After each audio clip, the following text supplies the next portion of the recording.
As are we all, Lord. Yep. As are we all. Hello, everyone, and welcome to This Week in Hospitality Digital Marketing Live Show number 138. With me, Robert's coming into the show, but with just me, just in time, is the amicable, humble, and very positive, supportive role in our organizational group of people, Mr. Edward St. Ange with Flip2, who is a true supportive role and moral compass to us all.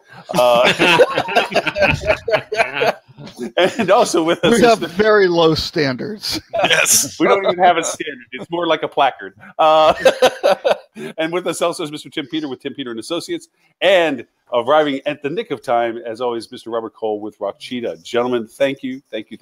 Now, fingers crossed, Mr. Dan Waxman is supposed to be joining us.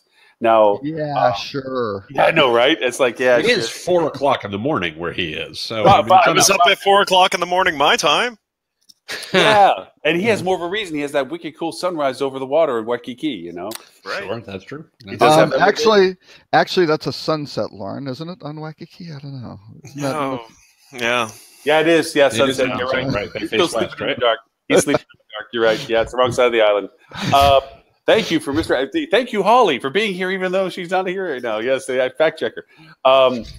So he has to join later into the show. Normally we have our guest host at the beginning, but because of the time lapse being in Hawaii, that we're taking for whatever we can get him today. So this wasn't on Robert's topic, but since we're talking about time zones, this week something major happened for the state of Florida, which potentially could have some interesting repercussions even to this show.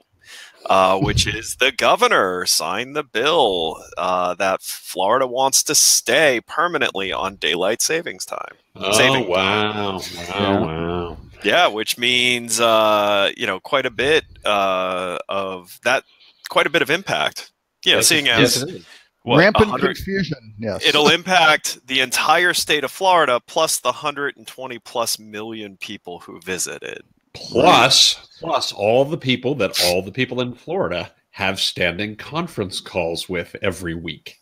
Yes. Because I lived in Arizona for years, which does not change its clocks. And my company was headquartered in San Francisco, and I had team members in Indiana and Orlando, as well as Phoenix. And every time the clocks changed, it took us about a week and a half to 2 weeks to sort out when the meetings were, because everything got overlapped and stuff, because everybody else changed and not us. That's always fun. I already have difficulties between Shanghai or Singapore and then going over to London, and I'm constantly messing things up. Even yesterday, I thought I had a 3 o'clock call with somebody in Mountain Time, which was 1 o'clock, and I was 2 hours off because I inverted the thought process. It's just sure. I do it all the time. Yeah. The worst part is I was in Cedar Rapids, Iowa this week, and I kept making the mistake of whether I was on Central Time or East Coast Time. So, well, if you want to hear the crazy thing, the initial you'd think it'd be easy. The initial bill that was presented to the House was a bit more radical. It not only wanted to stay on daylight saving time, but also wanted to make Florida a single time zone state. Which would have meant... Is the Panhandle? Is there the last part of the Panhandle? Panhandle is central, and so that would have had massive impact for people who lived on the Florida border in the Panhandle. The time, you're not talking about like an hour difference now. You're talking 2 hour difference. Yeah. So I don't know if that part made it through, but now it's going to go up to the federal government, and if they approve it, we had our last time change. Wow. I'm not sad about it. No, actually, there's a study. The reason I'm not going to be able to find this, but there's a study somewhere that shows that it essentially costs a lot of money every time the clocks change, and a lot of lives. Really. The day after time changes are the peaky days on car accidents, on heart attacks, on a few other. Only in the spring though, when the clocks lose time. Yeah, when you lose an hour. I don't know if they've done research if they'd lower on the other, because that's a crazy thing. There's really no reason for it too, because they did it for crops and farmers, and it wasn't based on really any thorough research. And the only people who fought it in Florida were certain people from like the school system, just because of how dark it will be at certain points. And, you know, I get that. But I mean, here's the bottom line. Yeah. Whatever time of year it is, you know, the kids, at least in my neighborhood, they're out at the bus super early. Yeah, and it is dark. Yeah. Like, and you can't let your kids out. It's not like where Tim lives, where it's safe in New Jersey. If I let my kids out, they actually stand a pretty good chance of being mauled by a bear. Actually, what's really funny about that, Ed, is the part of New Jersey I live in, the odds are probably higher here of being mauled by a bear than anywhere else in the state. Probably. Yeah. when I first moved here, sorry, this is a bizarre tangent, but when I first moved here, I saw a bear walking down the middle of the road. And being a guy who lived in Newark, New Jersey, and then Phoenix, Arizona, and Chicago, you know, I had no frame of reference for this. So I did what you would do, and I called the police, right? Yep. And I said, so there's a bear walking down Fairmont Road, and the cop went, yeah, they do that. Thank you. I was like, oh, so what should I do? He said, don't piss it off. Yeah. It's sage advice. Very, very good. Yes, we live in a bear neighborhood, which what that means is at any point in the day, if you're walking through our neighborhood, you will see bear just like lounging out on people's driveways. And like we see I grew up in the woods of New Hampshire and never saw the amount of wildlife I see living 10 minutes outside of Orlando. Sure.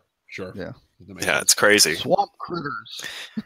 Bear, though, who would have thought? Like, I expected, you know, alligators. Yeah. I've never seen an alligator in the wild. Flamingos. Oh, we have a problem with turkeys. Oh, sure. Yeah. And ironically, they got really aggressive right after Thanksgiving. Like, they weren't a problem in the neighborhood. They were laying low leading up to Thanksgiving. But man, if you look at like our community page on the turkey problems, they really lit up after Thanksgiving. And I think it's just because they were cocky. Oh, like we made it. That's terrible. I will tell you, I saw something I've never seen before, and I'm going to make this somewhat travel related. Watch this segue. Thank you, Tim. Thank you. So I looked outside the other day and saw, for the first time in my life, I've never seen one in the wild, a pheasant. And they're big. I didn't realize how large they were. You know, they're a lot bigger than I thought they were. And it turns out that this blew my mind. There is a farm in New Jersey that's about 20 minutes from my house that raises and releases about 50,000 pheasants every year to draw in hunters from out of state. It is actually a tourism thing for the state of New Jersey. And I don't know how, and they've been doing it since 1923. I looked all this up online because I was like, where in the world did that come from? And it turns out it came from 20 minutes away. And how it is that they release about 50,000 pheasants a year. And it's the first time in my life I've ever seen one. And I've lived in this house for 16 years. I was just boggled. But yeah, but it is a tourism thing. It is actually to bring in people who want to hunt pheasant and things like that. We have a brief pheasant season every year in New Jersey.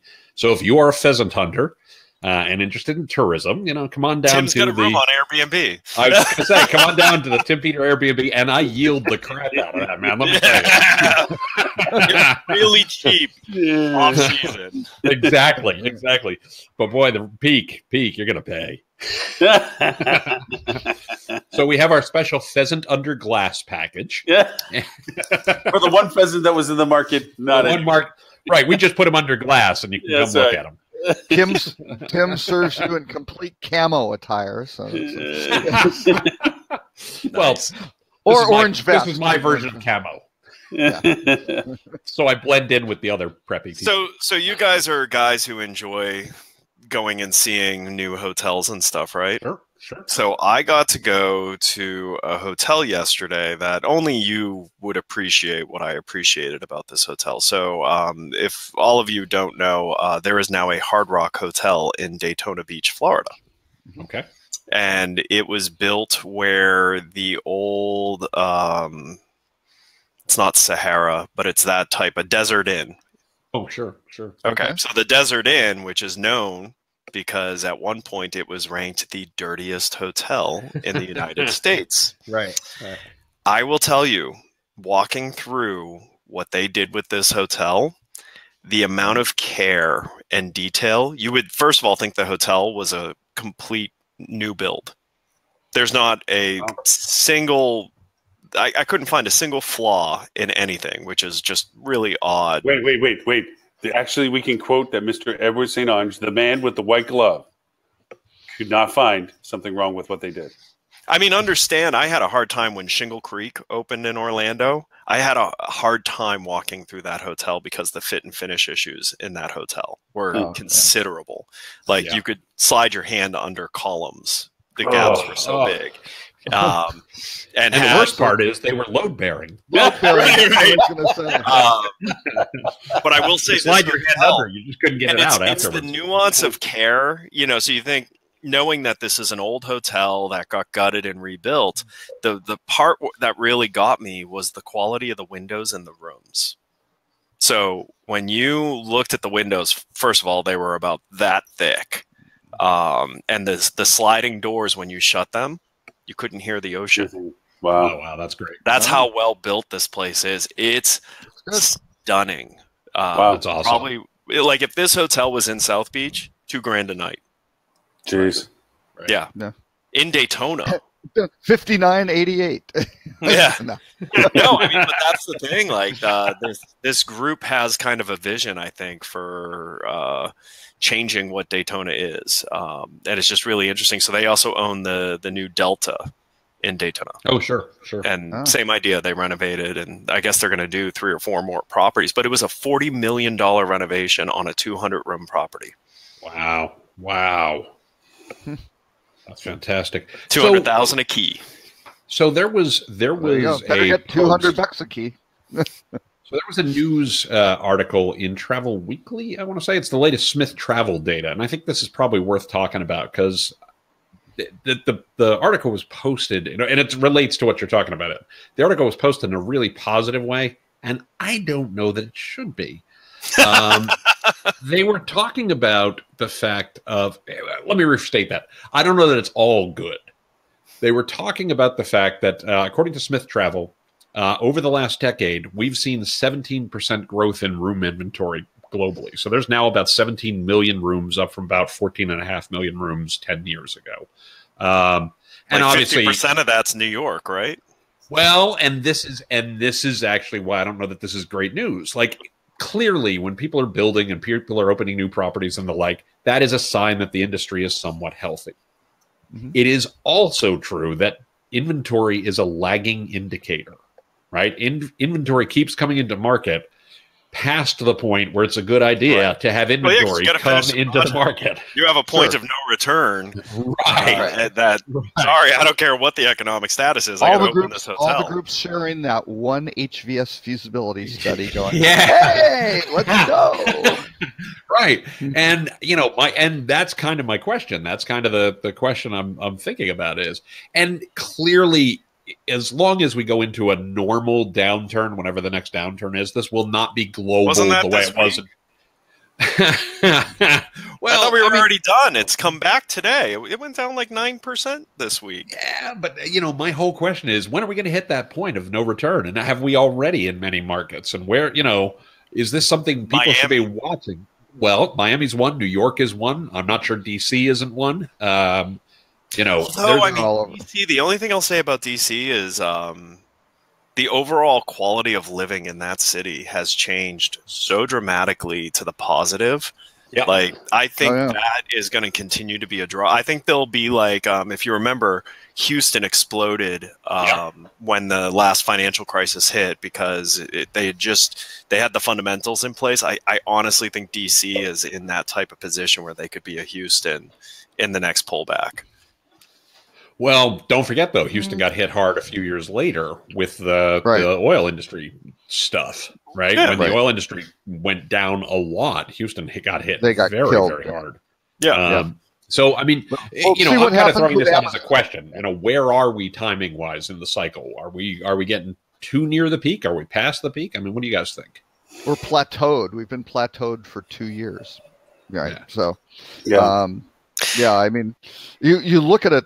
Actually, this first quarter, I was just looking at some of the numbers. It's actually ticking up a little bit. If you look at the 52-week moving average, it's actually going up a little bit. But yeah, you've just got a couple. Yeah, basically occupancy is flat because you've got about 2%-ish supply growth. You got about 2%-ish demand growth, and on the ADR side, yeah, it's about 3%, something like that, which is good. It's sustaining, but yeah, it's not going to be hockey sticking, up anywhere. And it's been kind of like that for. But let's also not forget that this type of growth is actually good. It is it's like slow transactional growth, because that's when bars get set and become the new floor. Yeah, that's right. That's fair. But when you're doing this. Yeah. There's never been a new floor. It's just you got new ceilings, and the ceilings are much higher, but the floor is where it always was. Where it always was. Where years like this, where fundamentally things have kind of chilled out, but there's still, an okay amount of growth, which means if you're doing good business, you probably are capturing a good amount of growth, right? Because if you're competitive inside your market, you can capture a larger share. Yeah, so I don't want to poo-poo on the fact that things have chilled a little, because they haven't pulled back.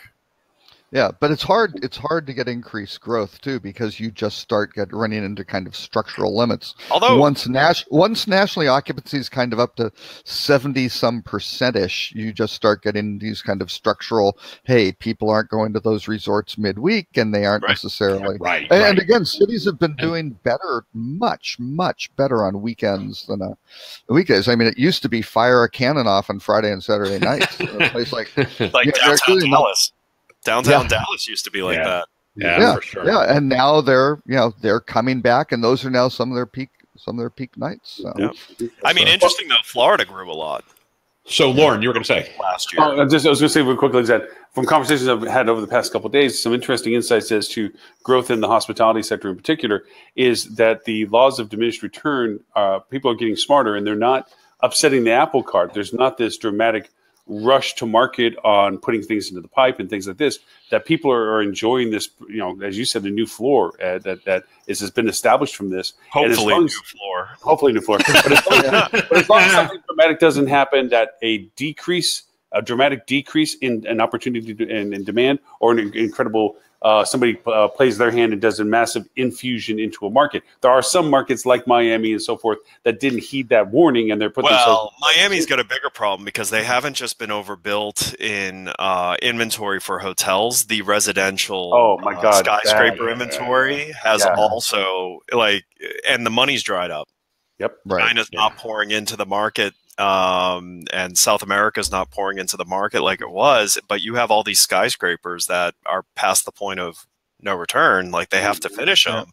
So what do you think that's going to be? It's going to become rental housing, but it has to collapse before they can realign the value of it. That Porsche Tower is going to be one of the coolest Airbnbs you can do in Miami. Okay, but it sounds bring like your rental car. But it sounds like the consensus is guardedly optimistic, and maybe the hospitality industry has learned the lessons of the past this time around to some degree. Yeah, there's still. All right, I mean, we have to make leaps that full of holes that take good segments of information from us and just completely erode them, Tim. I mean, come on. Greed will, because again, it winds up being this lagging, and everybody's like, hey, this is great. Here's the thing. Everything's going good. We've got positive consumer sentiment.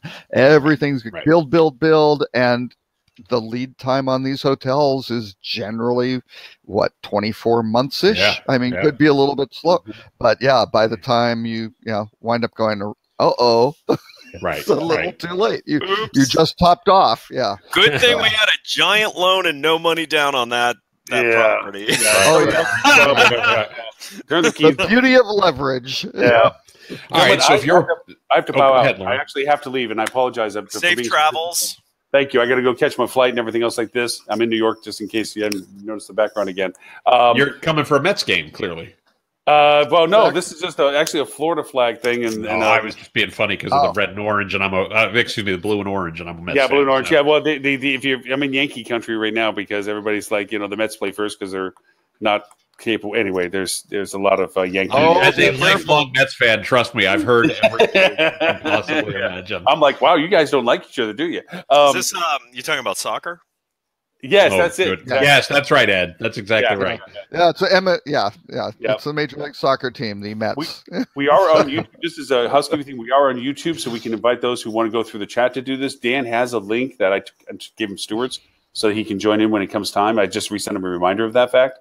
So when he comes in or whatever, he'll come in as a presenter. But if not, he might come through the chat window as well. You can turn him on because we're running this on YouTube. And I sent it over to, as you've seen, Facebook, LinkedIn, Twitter. So we're back to being out there, so people are aware of it. So anyway, gentlemen, travel safe. Thank you. We'll talk to you. Thank you so much for carrying it. Thank you. Great weekend, Lauren. Bye. Let's see if we stay on the air. We are. Hey, or we will find out.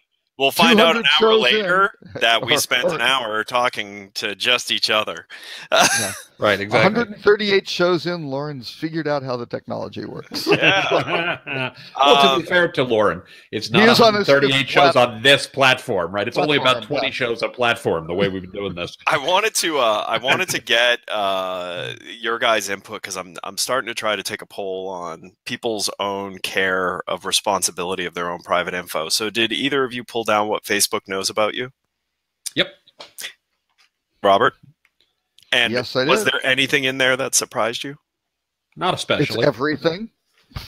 Oh, you're an Android user. That's right. No, I'm an iOS user. No, I'm talking about Robert, the one who said everything. Yeah. I pulled it down, and honestly, like I looked at it and felt pretty good, like that I haven't been duped. Like, yeah, me too. They didn't have anything on me that I didn't do through the platform. And they had his whole DNA sequence, the whole thing, because he had given it to them. So yeah, why not?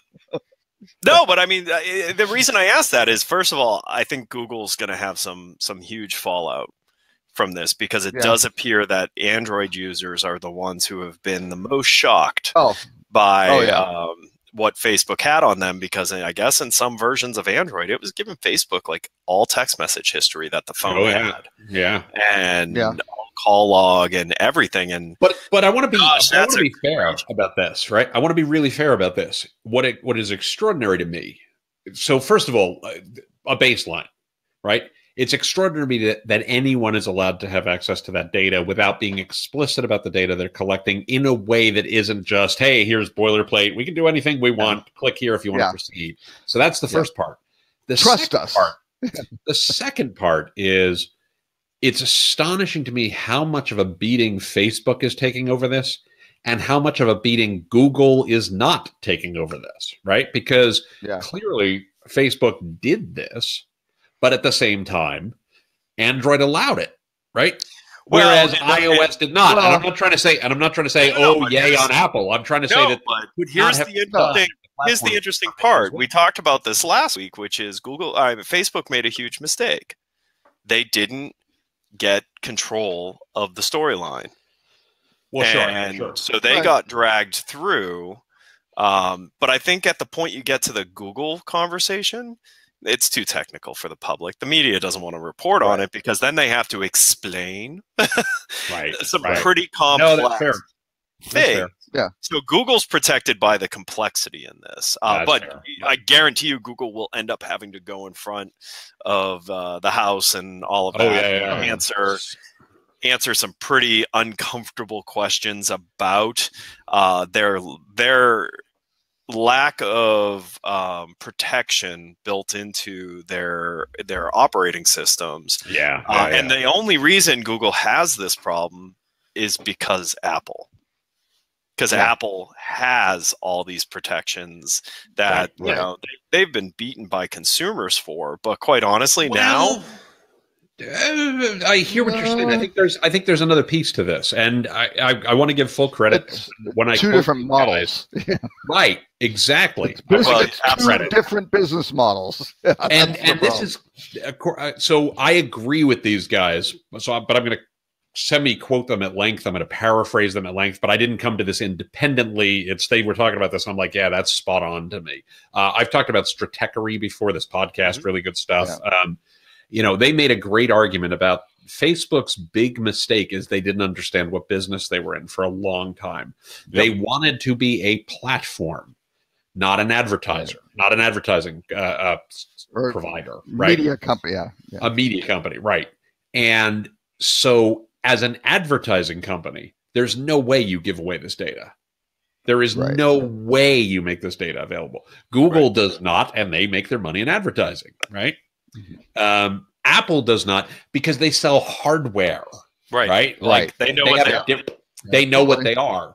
Facebook was trying to be a platform, and they were trading the data they did have to get access to the data they did not have, right? And that was probably a mistake. If they had committed full force to advertising all along, they never give this data away, and none of this is a problem. Right. And the things that they're giving this data away made this data much further down the road. It's a much further down the road problem. But yes, I mean, I still think, we're in for this. May be the start of a series of ahas that people have that you shouldn't just blindly say yes to things. And when a pop-up comes up, don't just click OK. And when your friends invite you to play some random game, maybe you say no. Yeah. Or if you really are curious about what your Irish last name should be, maybe don't do it on Facebook, right? Like, pick up a book. Right. Yeah. Well, I mean, the problem though is really it's the trusting of the platforms, right? Because in many cases, I mean, people will turn on, and I've experimented a lot on Android. I mean, if you turn on your location history and all that stuff and give it openly to Google, it starts figuring out your patterns of travel, and all of a sudden 20 minutes before you normally go to a movie on a Tuesday night, it starts giving you traffic. And, you start looking at this stuff and go, it's that creepy land, right? It's either so incredibly cool and helpful and anticipatory and personalized, or it's like, what the hell are they doing? And I think it really comes down to the situation, right? I mean, if it's helping you as an individual, it's great. And if it's not, it's completely evil. And that's where everything's going to get very and where Facebook interesting, right? And yes, exactly. But where Facebook went very wrong on this, and very, very wrong. And this is, I'm going to make my quick argument for diversity for a second, right? Because where Facebook went terribly wrong in this one was not the data that you said was okay for people to access about you and what you did. It was the data about your friends, that your friends had no voice in saying. And again, this comes from the Stratechery guys, but I think this is a point well made. One of the guys on Stratechery is openly gay. Only recently did he, become public with that. And there are parts of the world where various actions that you take, or various, who you are, can get you arrested, can get you killed, right? Right. I don't think that's dramatic to say that. And if you, as an individual, if you have not been consulted on, am I okay with my data being released? Because I'm the friend with somebody who was saying it was okay for their data to be released. That's an enormous, enormous problem. Now, and especially when Facebook should have been there in the room. Wait a second, as somebody who's in a minority or a traditionally oppressed people or something like that, that's not a good idea. Yeah. Well, especially when it's check-ins, though. That was able to be done was a while ago. Like, it's been a while since you've been able to, unless the person cut it down in 2015, though. That's a while ago. It's 2018. That's 3 years ago. Let's talk about percentage of the life that Facebook has had. I mean, you're talking about a large percentage of their life. They've corrected that issue. Well, true, but the information that 30%. the information that was released all that information that was released and those profiles that were developed, a lot of that core stuff doesn't change either. I mean, you've been the cat's out of the bag. You've been categorized, and you are off in the little psychographic silo there, which probably won't change a lot. Yeah, which is a tough situation. Well, especially depending on how religious. But I mean, your religious beliefs, your sexual orientation, potentially with political parties, things like that. Your locations, your check-ins. That was the thing, and I mentioned it last week on that. The value wheel, whatever it was that Groupon did. I mean, they checked all the boxes, right? And you just went, holy crap, because it was all of your friends' likes. I can't remember I don't think it had their birth date. I think it kind of drew the line there, but all of their likes, all their check-ins that were shared with you. And that's where I think the problem was. Right. If it was these are things that they had shared publicly, then it's kind of on them. But they shared it to a closed group, and then now they're repurposing it. And I think that's where they wind up getting into some legal deep waters. I'll be honest, and you guys, I know you think I'm crazy with a tinfoil hat, but if you haven't noticed, I don't allow anyone to post to my timeline without me moderating. No, that's not crazy. And I do, but I don't think that's. I don't think you're crazy for doing that. I think there's a valid argument to be made. Well, I have a hybrid Facebook.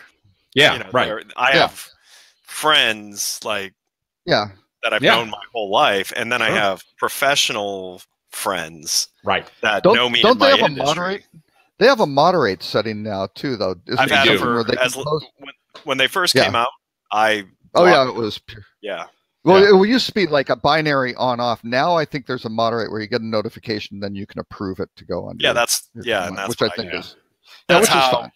Like I get them every time the show kicks off because it's Robert Cole tagged you in a post. Deny.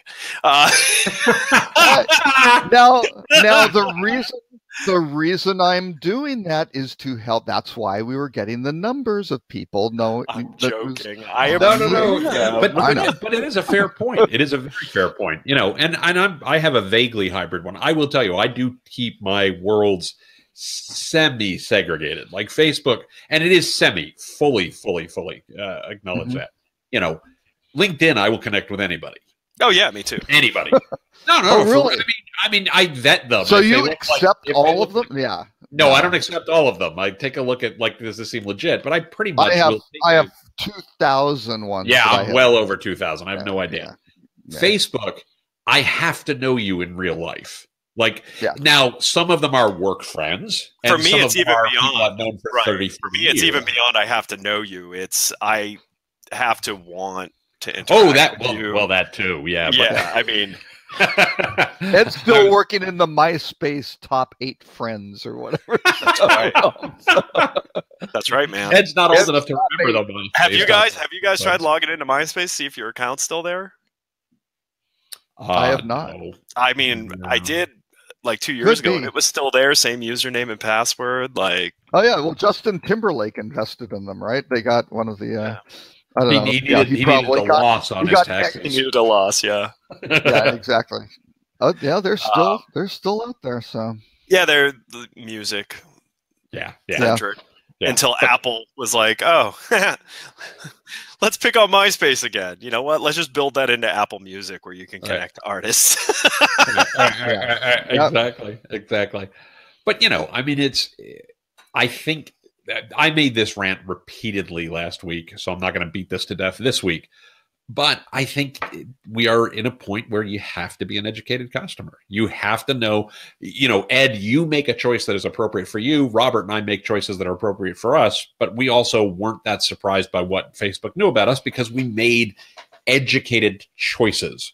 Are there risks in the choices that I have made? Yeah, there are. Right. I'm okay with them. I'm a middle-aged white male, who has a successful business, and you know what I mean? It's probably not going to break me. I'm not at risk. If I was somebody who, for whatever reason, didn't feel comfortable sharing parts of my life, I wouldn't do half the stuff that I do. No, and there's a lot I don't do. Why, I check in. And go ahead. No, I was just going to say, this is why you won't find anything on social media before Tim met Tammy. What is that about?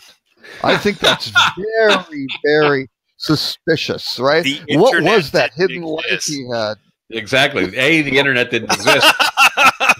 That's true, by the way. The internet existed. Actually is not the commercial internet. It wasn't open. Yeah. It wasn't open for business yet.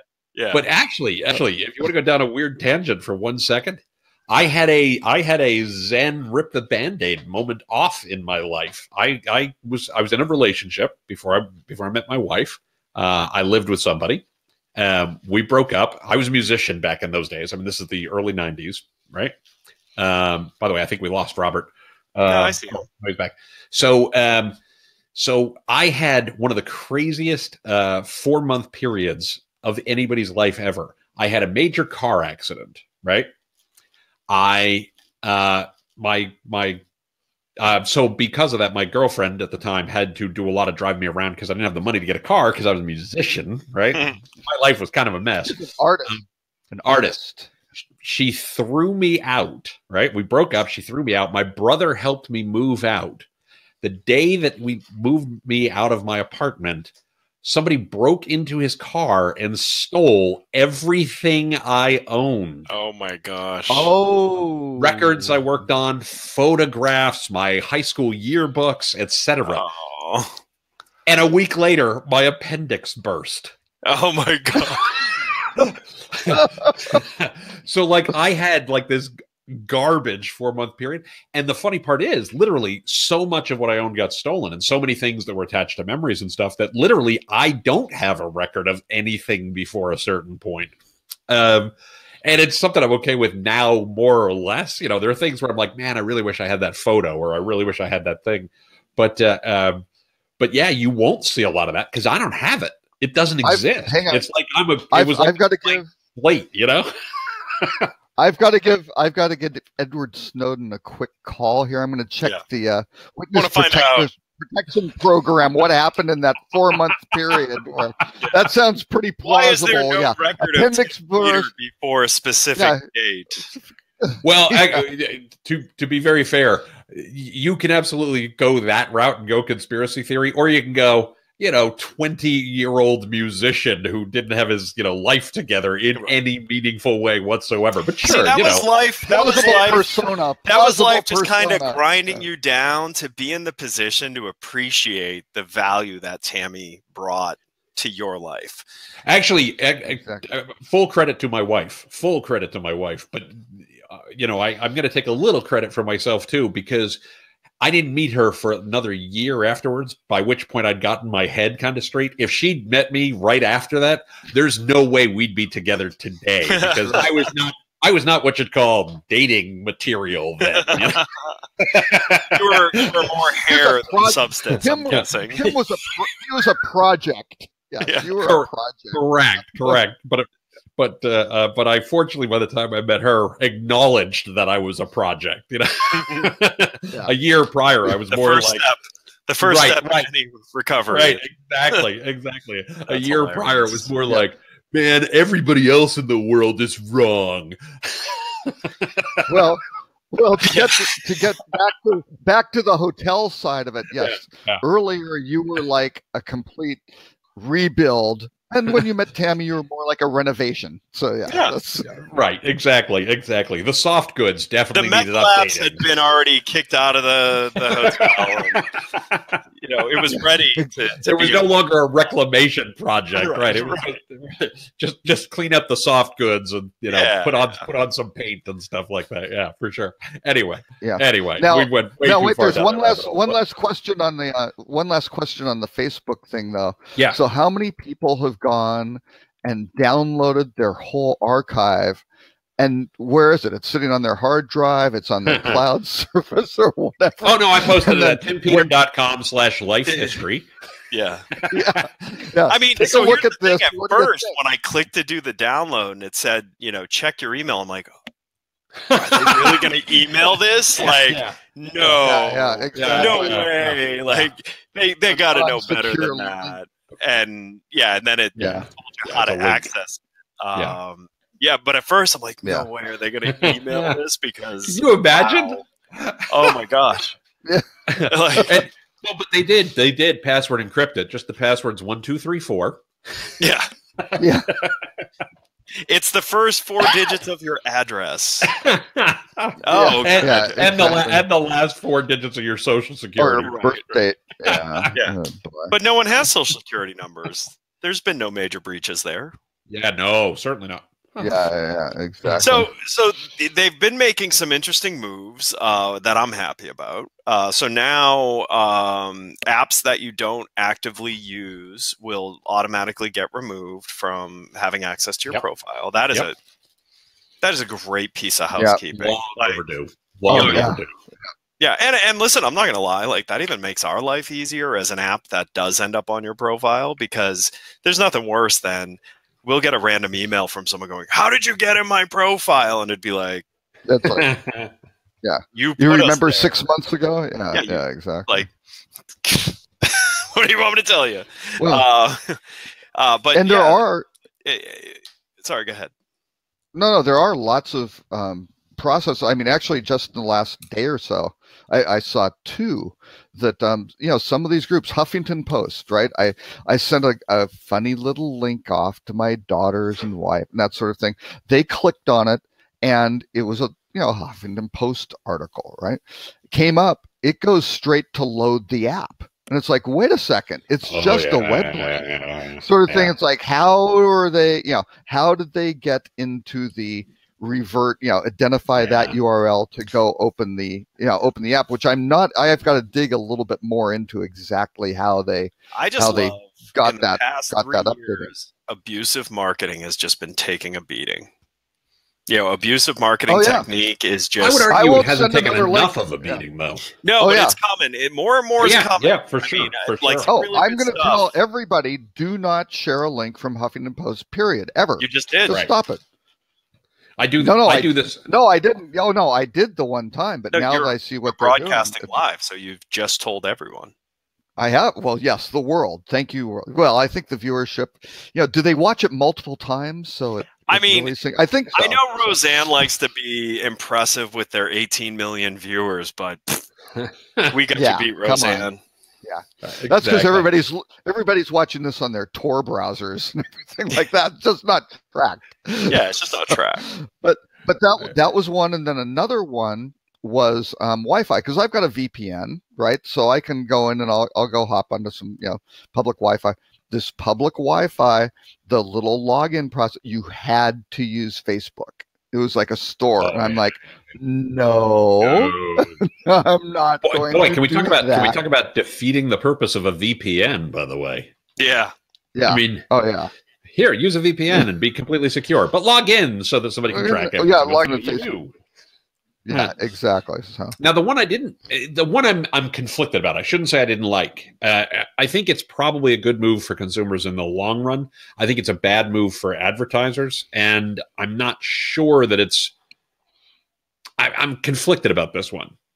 So Facebook also announced that they will no longer use data from Axiom and Experian and people along those lines.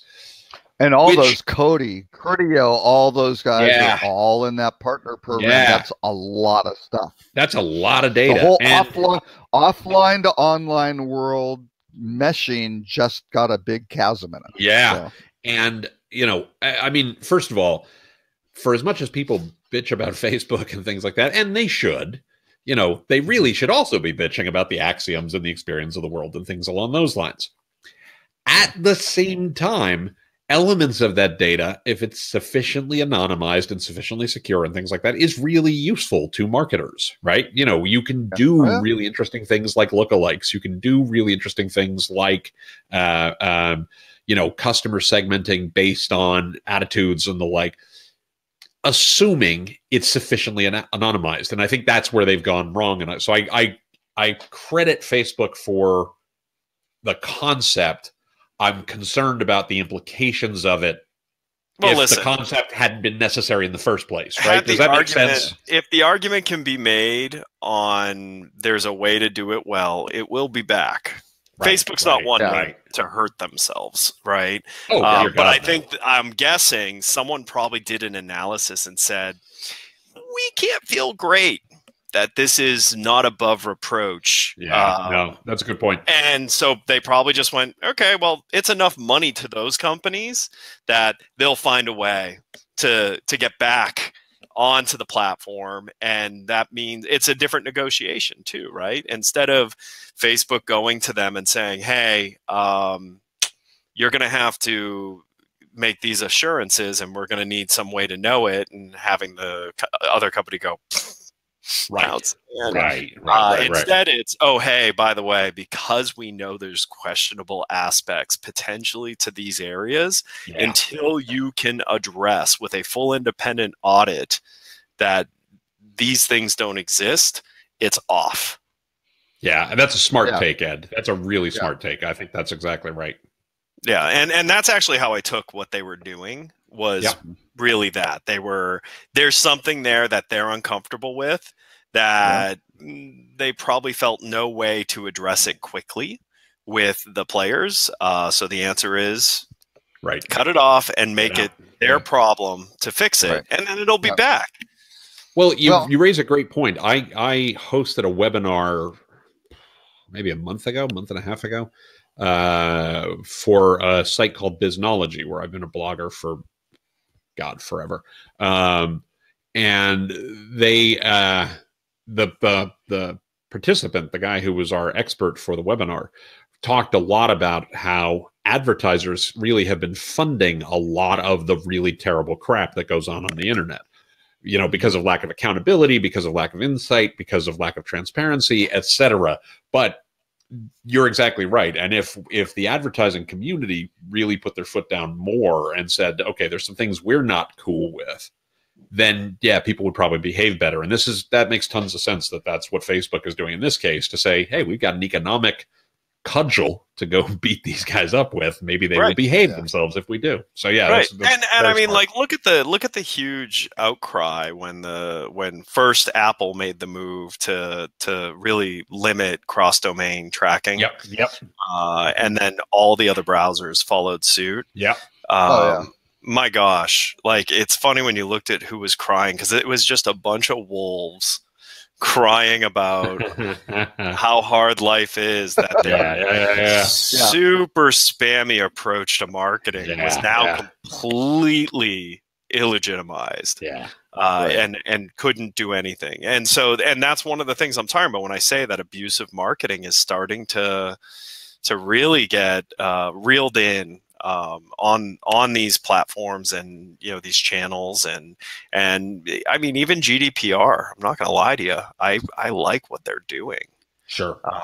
And because and honestly, I hope the US adopts it.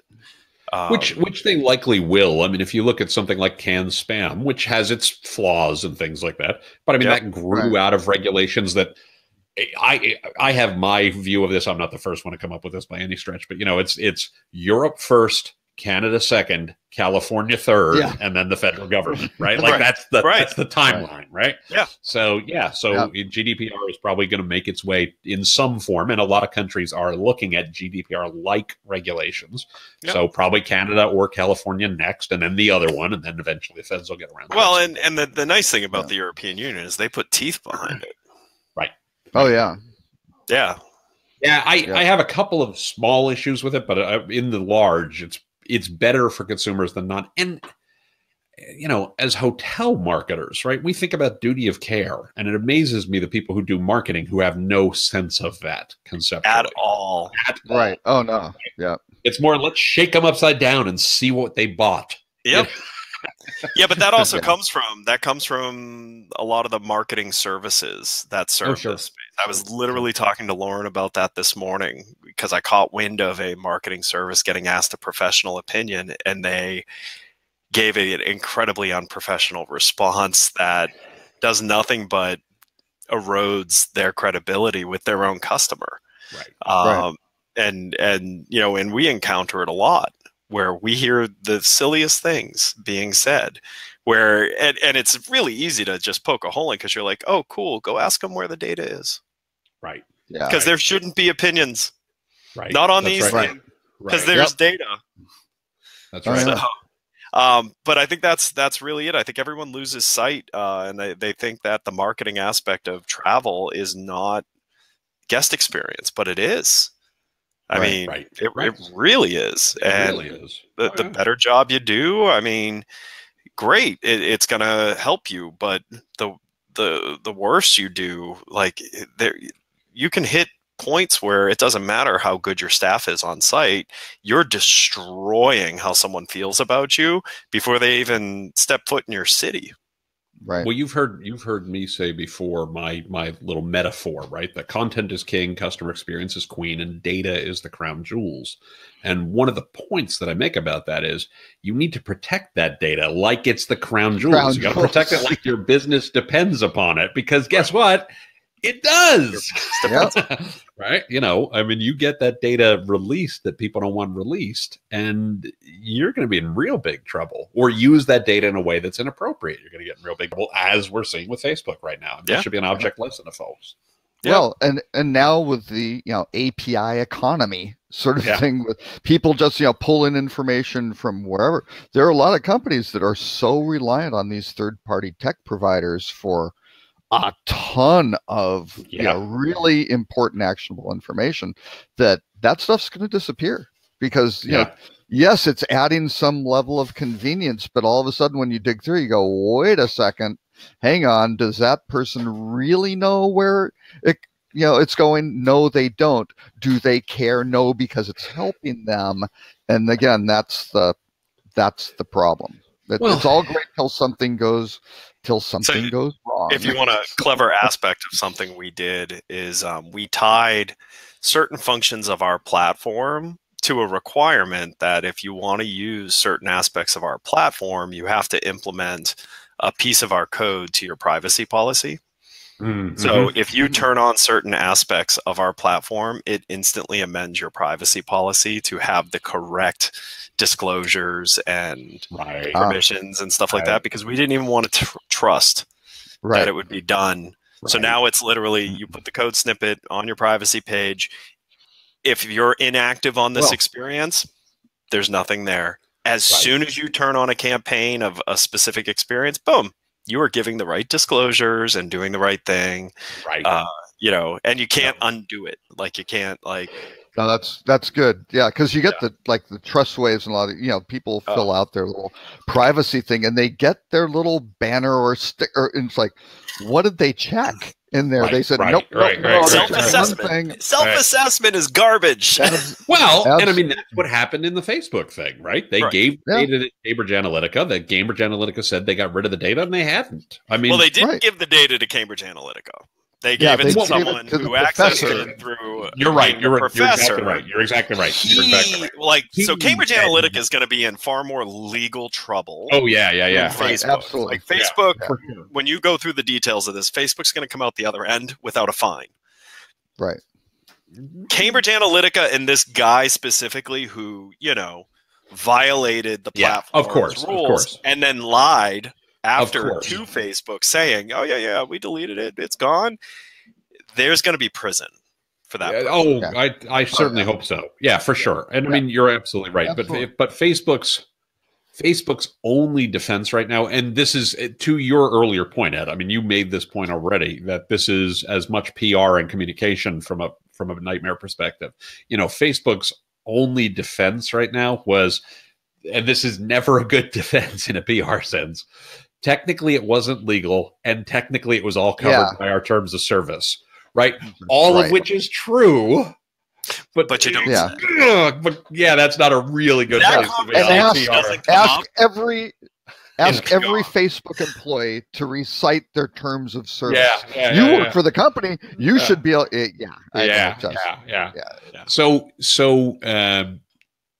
Shifting gears just a little bit. So if you're a hotel marketer, and I'm going to be honest, this is somewhat of a loaded question because I wrote a blog post about this earlier this week. But if you're a hotel marketer, you write blog posts? I do occasionally. Yeah. Oh, I'm going to go read. I don't know if you guys have heard. I really should bring that up once in a while. On every topic, every Wikipedia topic loaded as a blog post. It is Tim Peters Cornell.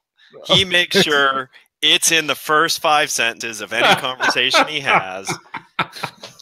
That was actually on the diploma. Always be closing, fellas. The requirement to graduate was the commitment to do that. It's actually a condition to get a diploma.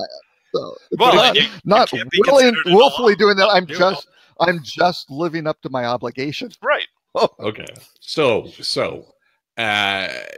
all of this is very interesting. I mean, we could talk about it at length. Clearly we have, but if I'm a hotel marketer, what am I supposed to do about this? Like, what does it mean to me, and how should I change my behaviors, or what should I be doing different? Trust your agency blindly. They'll be Is that the right answer? All right, thanks, everybody. That's option A. Okay, so there may be an option B. Right. So could first, be an option B. it's interesting. I did a presentation in Myrtle Beach where this hadn't happened yet, but it's connected to a series of other things.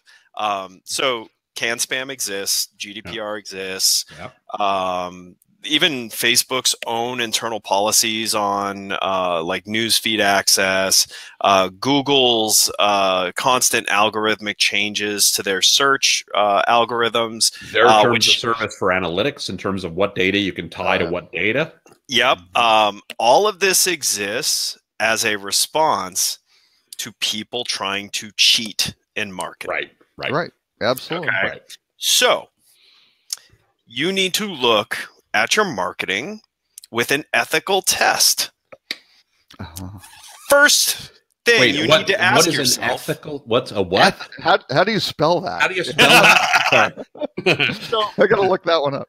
So I'll give you the order of priority that Flip2 takes when designing experiences. 1, is it a win for the traveler? Yeah. Mm-hmm. Yeah. Absolutely. Then 2, does it help the hotel towards its goals? Yep. Yep. Then 3, how commercially viable can you dial it into? Yep. Right. That is how we design everything. And guess what? With all of these changes, we've had to make almost 0 fundamental changes to the way we do things. And actually, most of these changes have made our platform higher engaged and further reaching. Like, it's actually made our platform more valuable because it's cut out garbage. Right. And we've been left with, oh, hey, we exist. Wait, Ed, I'm very confused. I'm sorry. So I just want to make sure I have this clear. You're taking care of the customer and it's working better? I'm actually not following. I'm breaking a little bit of a rule. I'm not taking care of my customer. No. I'm sorry. I'm taking their customer. Their customer. Right. Taking care of my customer. That's right. That's exactly right. But I actually put my customers above their needs, because if you do that, everybody wins. Right. Ed has become, Flip2 has now become really kind of like the Peace Corps, helping people help themselves. I think. I think that's I think that is an excellent checklist. I think it makes a ton of sense, right? Because you're exactly right. We always talk about having somebody in the room whose bonus isn't based on moving forward. Yeah. Right? Yeah. Like, if your incentive is to do the thing, guess what's going to happen? Well, and it's that focus on the customer and Chiat Day advertising, right? Outstanding. This is back in the day. They're now part of TWBA, but back in the day, they did all the Apple stuff and just amazing advertising. They took a very British approach to the structure of their company, and I can't remember the position. Because they had their traffic managers, their creatives, and all that stuff. But this one guy was the voice of the customer. Yeah. And it didn't matter. The CEO of whoever, the head of that office could say, no, we're going to do this. Everything's fine. He would go, wait, that doesn't make sense. And basically they worked on it. It was like, if you are revealing, here's what we're doing and the detail of how we're doing it, are you happy with that as the customer? Or you go, oh, yeah, that's great. then they did it. And if this guy was not happy and did not report to anyone except really, and the guy had to be smart. He had to have the data and everything to back it up, not just opinion, but no, I've got some fact-based stuff. These are the indications and the probabilities that these guys are not going to like it.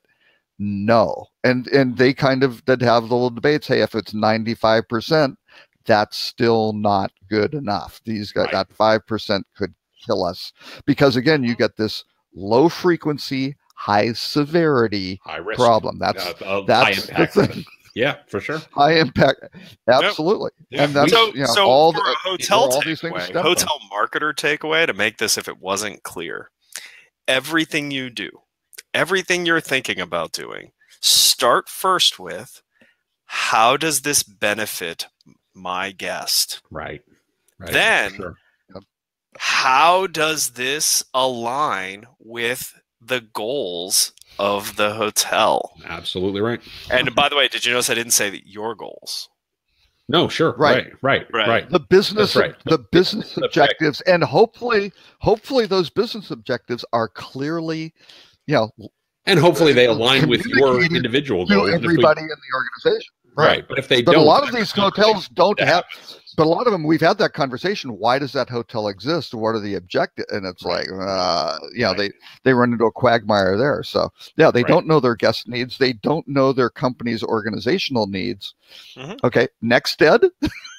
But so or is those that two, only the? No, those two is what I'm going to give a hotel.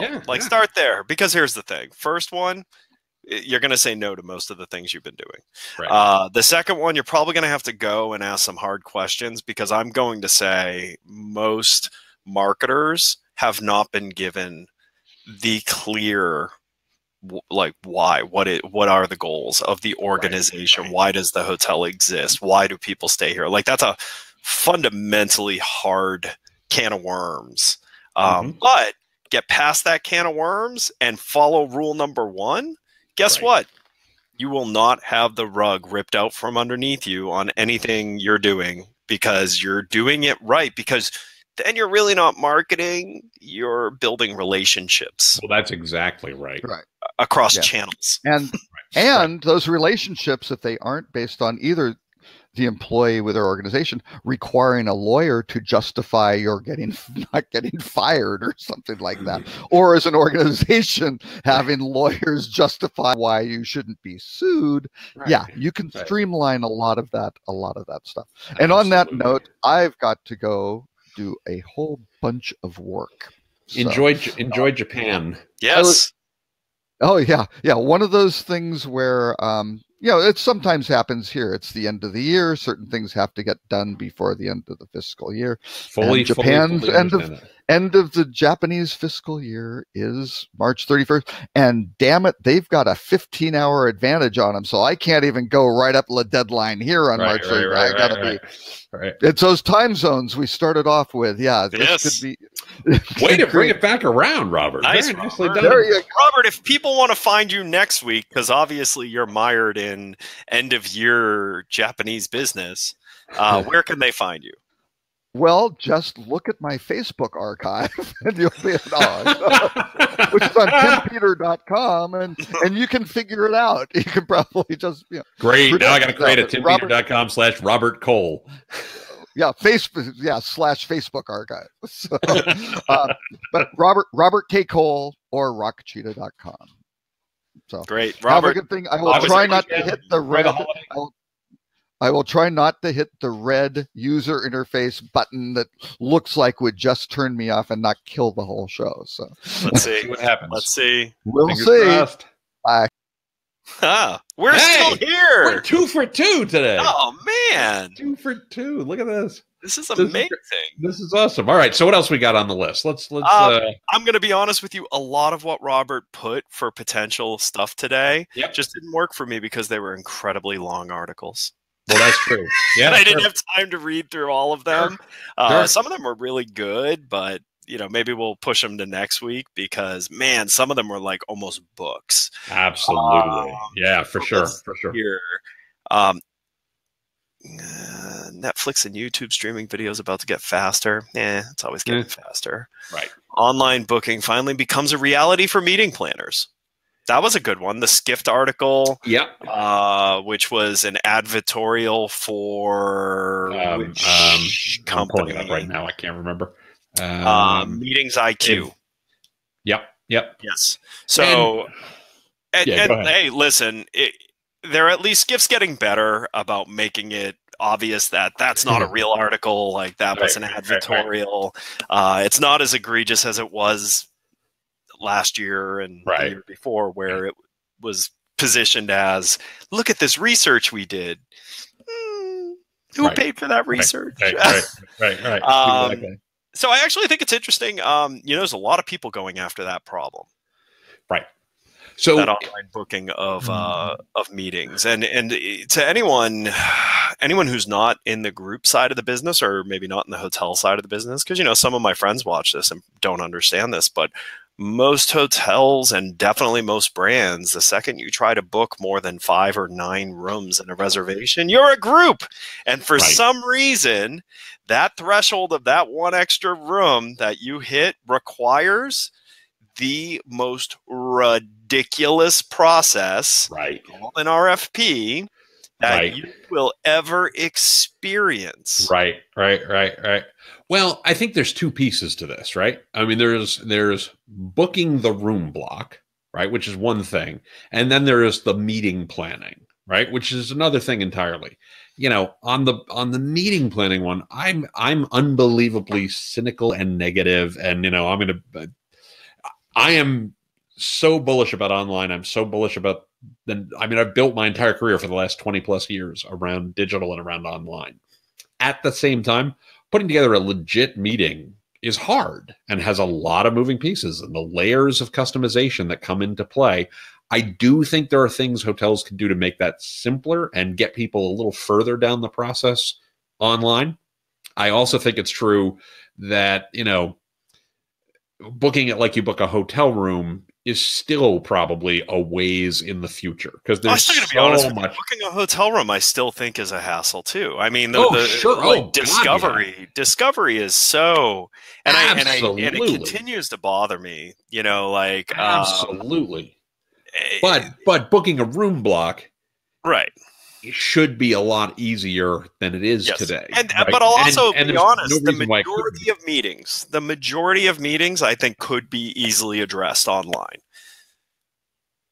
I'm not talking. We're probably disagreeing on the definition of majority, but yeah, sure, there are certainly a fair number that could be made easier. That needs a room with fairly common elements, right? The corporate meeting where I need the boardroom, or I need 8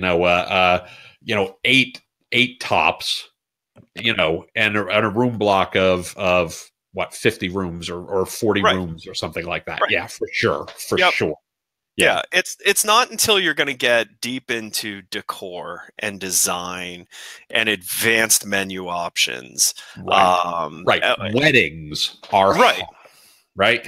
Bar and bat mitzvah. Exactly. Those are tough events. Yep. That, quite honestly, unless you're merchandising like full-on packages, you're not going to easily. There's too many elements in a single event. Meaning, there's too many decisions, and the decisions don't stop until after the event's over. That's right. It goes all the way up to the end, and so you can't do that in a single transaction. But I do think if you look at like the majority of meetings, even a corporate retreat. Okay, like if you're talking about the time blocks that people are in a room doing things, I honestly think it's until you get into a care of design that you can address a large amount. Furniture is easy. Yep. Like even blank ballroom, what size round do you want? What kind of chair do you want, and what color linens? I mean, those are all easy things to deploy. Food and beverage, I mean, come on. Oh, for sure. All of that's easy. Because anything they're giving to you on paper in the RFP form, you're literally going to a software to look That's right. At That's how exactly to price right. it. So okay, just bridge. So have you seen? I'm sure you've seen Breather. No, what's Breather? So Breather is an app, and it is Airbnb for meetings, right? And it's very small meetings, right? It's the 4-person, 6-person, 8-person, conference room. Nice. But it's Airbnb for conference rooms. You want a 1-hour block, you want a 2-hour block, you want a 4-hour block, piece of cake. Wow. I'm surprised Groupon it's spectacular. It's a fantastic product, and there's no reason hotels can't do this, and there's no reason hotels shouldn't be doing this, right? The other thing is there's a lot to be said for putting the package online for a wedding or putting the package online for a meeting. True story, completely true story, and I'm well past the statute of limitations on this one, so I can tell this. So when I worked for Leading, we ran a thing called LuxRes, which was an OTA for luxury. Mm-hmm. During my time there, we actually had quite a bit of success selling packages online. But these were big packages, right? This is flight, this is rooms, this is often, theater tickets or meals or things like that. And we would put together very exclusive packages, all inclusive, the entire thing, right? And we almost never sold them online. What they did do was generate tremendous demand of people who said, man, I really love that. They would call us up and say, I really love that offer, but can I customize it this way? You advertise the idea. You got it. Online, understanding that it would inspire people. You got it. And it drove immense leads. Yep. Our conversion rate on those was spectacular. Our call volumes were very high. Our only challenge, the only reason we shut down LuxRes. The only reason we shut down LuxRes was we couldn't scale it without getting funding in a way that the owners of Leading weren't comfortable with, which makes total sense. I mean, I don't think because then you'd be getting into needing like an architecture like Narrowcast from Navis. Correct. Right. Where you can carry what they saw online straight. As you pick up the phone, it's here's what they were looking at. That's right. Here's what we know about them. That didn't exist back then. That's exactly right. Exactly right. So I don't think it was a bad decision by any stretch. I also think, I also could point to it and say this worked great. I've got some hotels that I work with where we do that today of here's a package for the wedding. Here's a package for the thing. Here's the pricing. And we don't sell any of them online. Nope. It causes people to pick up the phone and go, man, I love that, but can I make option A this? And can I make option B this and option C this? And then you go, yes. And they go, great, how much? And you give them a price and they buy it. And it works out really well. My wife's a professional event planner, and her business is around the idea of a curated party in a box. Meaning you're throwing a party and you want something better than what you can get from Party City. Right. So you go to them. Well, guess what? Almost never is it the box they put together. That's exactly right. Instead, what it is an email of, hey, I loved this and this, because they also sell every individual element separately. Mm-hmm. Mm-hmm.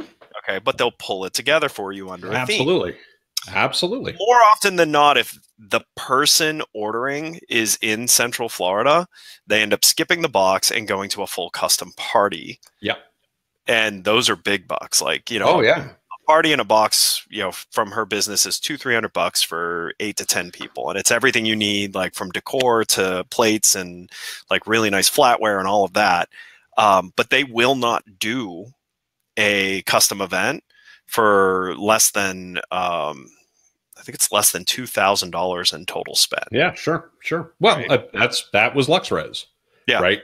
We would put these packages together. We would have the $7,500 option. We would have the $9,995 option, and we would have the $15,000 option. I mean, I'm kind of making, but roughly speaking. And you never sold anywhere near those price points. We never sold. I don't think we ever sold one that we advertised once. But every call, first of all, the close rate was epically high because they only called when they knew that they wanted, which meant, and we always sold the package for $20,000. Right. Well above whatever the list price was. Yeah, you just needed to give them an anchoring of what the price expectation should be. and give them what that completely like is. Like, what do you get for that? My wife won a trip to Paris a couple of years ago, which I thought was incredibly ironic considering what I do. Yeah. Because it was an all expense paid trip to Paris. It was one of those like put your email address here and you could win. Like she won. Yeah. So I immediately called the company fulfilling it and saying, great, I'd like to upgrade the flights. Since I'm not paying for the normal core things, I'd like to upgrade the flights. And I'd like to, do this, this, and this. Because been to Paris how many times, right? So their version of what someone wanted to do in Paris was not mine. Right. But like, brilliant on the fulfillment company side, because all it was a travel agency, and they're like, yeah, we'd be happy to upgrade your flights, and yeah, we could set you up a driver this day to take you shopping, no problem. And so they got their payment from the company that funded the giveaway, and then they made money off of me by making it what I wanted it to be. Yeah. And I think that's where, the online booking of meetings and the online booking of events and things like that, might have the wrong focus. The focus maybe shouldn't be around the booking. It should be around how do we merchandise what the options are effectively. But see, that's the problem, is because it's hard to do, because booking online meetings is hard to do, most hotels have just completely not even tried to merchandise it. Right. It's just literally, we have it, you have to call.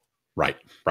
Yeah. And I think that's not the best way to drive calls. Yep. Yeah, it's a complete miss. You know what continues to frustrate me is I'm a family traveler. I book family travel trips. Sure. So you kind of feel like that's an important segment of leisure travel, right? It absolutely is. Yeah. I still, in most of my searching for, now I know hotels too, but I want to make sure I can't find something cooler to do. The majority of my searches result in finding either Oyster content, TripAdvisor content, or blog content. Right. Hotels are not creating content to answer the questions people are asking. Want to know what question I'm asking? It's real easy. Best beachfront, family-friendly hotels or resorts. Yeah, for sure. Not a single hotel shows up. It's all Oyster, TripAdvisor Top 10, Family Magazine, this, that, and the other thing. As deep as you want to go in that search engine. And then, listen, the hotel's websites aren't even helpful in most cases. Really selling the family-friendly aspect. And it drives me nuts because, my gosh, I spend way more money when I travel with my family than when I travel myself.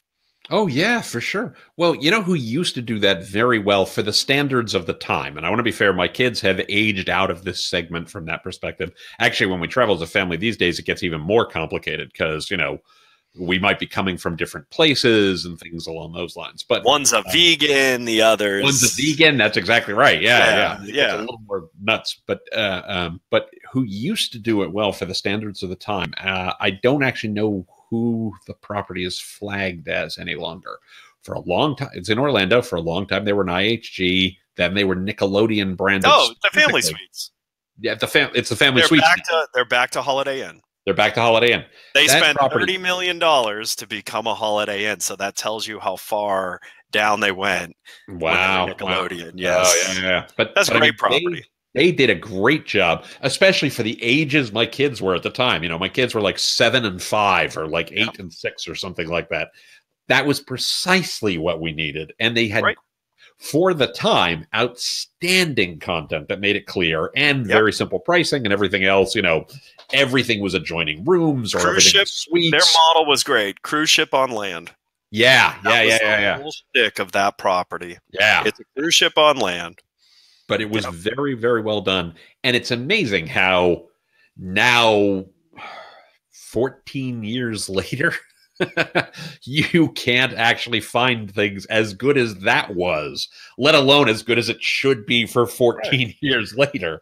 And this is this, I think, is the challenge. Are you taking the time? Let's say you just make the decision that you're family friendly. Yep. Are you really thinking through what would a family want? What are families looking for? How will families find me? And just saying family friendly, because first of all, everyone says they're family friendly, and I'm sorry. Sure.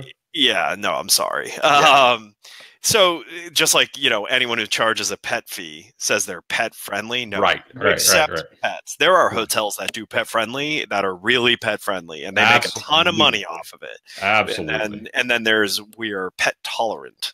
Right. Well, I used to joke when we traveled. I'm sure I've made this joke here before, but we traveled with my daughter, who is vegan, and all the restaurants that claimed they were vegan friendly, which we came to find out meant they will not laugh at you when you ask for the vegan option. Like that's as close as they got to vegan. That's friendly. The friendly. It was like, that's the friendly. Sure, it's got milk in it. Yeah. No, that's not vegan. Anyway, sorry, you were saying. Yeah. But it still blows my mind. Like, I went because I'm planning the summer trips now. Yeah, of course. Like, I know what we're doing for our big summer trip. We're going to go up to Woodlock in Howley, Pennsylvania. Which. Amazing property. Like, I think it's the number 2 rated family friendly resort in North America. Nice. On TripAdvisor. Nice. Yeah. But more importantly, it's a good 15 to 20 degrees cooler than Orlando in August. Sure. And, they get down into the 60s at night. And in August, we need that. Like, it's almost 90 next week. We're going to hit almost 90 next week. So it's early. So by August, I'm going to need this. They're still saying that we might get snow yet here. Oh my gosh. Anyway, I'm wearing shorts. But the long weekend beach trip was up for planning. Yeah. And so I just wanted to see what was out there. And so again, I searched, and my gosh, man, like, seriously, it's really easy. If you went through the trouble to design like a kids club and a kids, camp and all of this stuff, maybe put some thought through what are the questions people are asking that's the answer for, and build that content and then position that content out there. That's right. That's exactly right. Well, and you got to plan ahead for this, right? I may have said this on the show a few weeks back, so if I'm repeating myself, I apologize, but it's really relevant to what you're talking about. I got the opportunity to visit the Washington Post not long ago. You didn't say this. So I don't remember the story. Blown away, because here you have a business that's very much threatened by digital, right? A lot of people, quote unquote, do what they do, right? Because you can get the news anywhere. And one of the things that blew my mind, absolutely floored me, was they produce about 400 articles a day. Articles, meaning some sort of content package. Some of them are more dynamic. Some of them might have an app or a quiz or a survey attached to it. But 400 pieces of content per day, right? Mm-hmm. Their newsroom, their editorial staff is about 800 people. Wow. Which means that it basically takes 2 full-time equivalents a full day every day to produce one piece of content. Yep. And we're in the content business, whether we want to be or not, and nobody's dedicating that kind of resource to it. Right. Now, that doesn't mean you have to have 2 full-time people if you want to put out a piece of content every time. It means you have to assume there's 2 person days worth of work there. Right. And if you're giving these folks an hour a day to work on it, then you need to plan for the fact that that's going to take you 16 days to get it done, and build that into your plan. Right. And do it. Because first of all, the shelf life on that type of content is forever. Yeah. Right. For sure. Fundamental value propositions of your property. You can invest in content on that. It's good. Yeah, it'll stay. I've said many times, invest in the painting, not the frame, when we think about the website, right? Don't worry about so much about what the website looks like.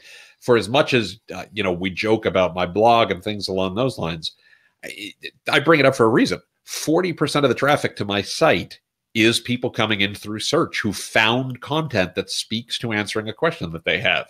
70% of the people who come to my site have never been there before, right? Because you're answering questions they're asking. I'm answering questions and solving their problem. And a fair number of those folks are turning into leads, and a fair number of those folks are turning into business. And you absolutely can do the same thing with hotels. We've got example after example after example where that's true. Yeah. Because that just works. Yeah. So you're family friendly. Let people know that. And Take how. the time. And how. Right. you're family right, friendly. Right. Spend some time on that, because there's different. What families are you friendly for? That's right. What are the age ranges? Because man, I'll tell you, if you got a kid under 6. Oh yeah, that's a very different need. Most resorts are not family friendly. They offer almost no amenities for kids under 6. And then it gets even rarer, kids under 3. Sure. But here's the thing. Like, I've been traveling with my children since they were allowed to go to an airport. Absolutely. Because I like to travel.